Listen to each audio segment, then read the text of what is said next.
Le jour n'est pas encore levé sur Saint-Jean-de-Luz. Parmi les bateaux de pêche prêts à partir, le Marina et son équipage, Bruno, le patron de pêche, et son apprenti, Bastien. Depuis 2 jours, le lycéen effectue un stage de 3 semaines qui fait partie de sa formation et de son diplôme. Il compte apprendre la technique de la pêche à la palangre auprès de Bruno. 40 ans d'expérience pour le marin charentais d'origine, installé au Pays Basque depuis 30 ans, un métier qu'il a vu évoluer grâce notamment à la technologie embarquée. Chaque matin, c'est un peu la découverte en remontant les fils du dispositif installé la veille. La longueur de la palangre, ça fait 500 mètres de long. Et il y a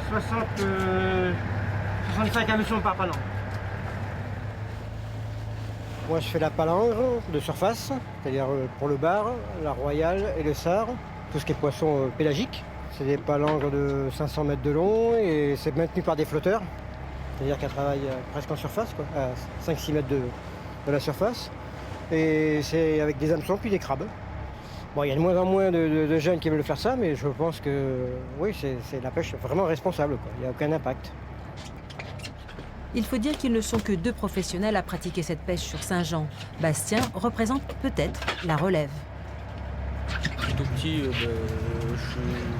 j'aime la mer. Je suis à la 2e année de formation et à la fin de l'année, c'est le BEP. J'ai fait déjà un stage l'année dernière sur un fileyeur. En comparant avec ça, avec la palangre, je préfère plus la palangre. Petit à petit, je vais lui laisser faire des tâches où il peut soit tenir la ligne ou soit commencer à bouetter le crabe. On va voir comment il se débrouille, quoi. Il faut d'abord qu'il regarde, quoi. Regarder et comprendre la réalité sur le terrain, ce qu'il ne pourra pas apprendre entre les murs du lycée maritime de Cibourg, qui pourtant les prépare avec de nombreux simulateurs de navigation, d'électromécanique et grâce aussi à des ateliers pratiques. Que ce soit au niveau de la machine, au niveau du pont, il y a les simulateurs, il y a toute la partie technique aussi, travail sur carte, travail incendie, sécurité. Ils ont également tout ce qui est machine, savoir souder, savoir l'électrotech, savoir dépanner un moteur. Voilà, sur un bateau, on est obligé de se débrouiller. Ce lycée est le seul en Aquitaine à former des professionnels de la mer, du CAP au BTS. Des matelots, des mécaniciens, patrons de pêche, capitaines de yacht ou de voile.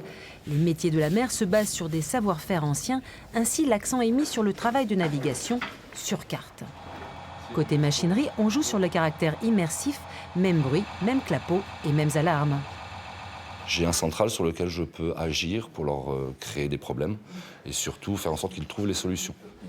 L'occasion de mettre en pratique la théorie enseignée en classe. Pour Mathias et Ethan, ce bac est la porte vers leur avenir. Tous les deux, on est en terminale. Moi, pour ma part, je pense continuer l'année prochaine et finir à la Marine nationale. Oui, moi, je voulais rentrer dans la marine depuis que je suis tout petit. Et vu que j'aime bien la mécanique, je me suis dit, on va s'orienter vers ce lycée. Une génération qui, à son tour, fera évoluer ses métiers dans un souci de préservation des ressources. La gestion de la ressource, c'est une partie importante de leur formation. Savoir gérer la ressource et savoir également la technologie. Les bateaux évoluent, que ce soit en consommation, que ce soit en propulsion. Donc voilà, non, le métier est loin d'être éteint. Ils ont choisi d'avoir la mer pour décor, des métiers parfois durs mais passionnants qui devront évoluer, car l'océan est au cœur des nouveaux enjeux économiques et écologiques.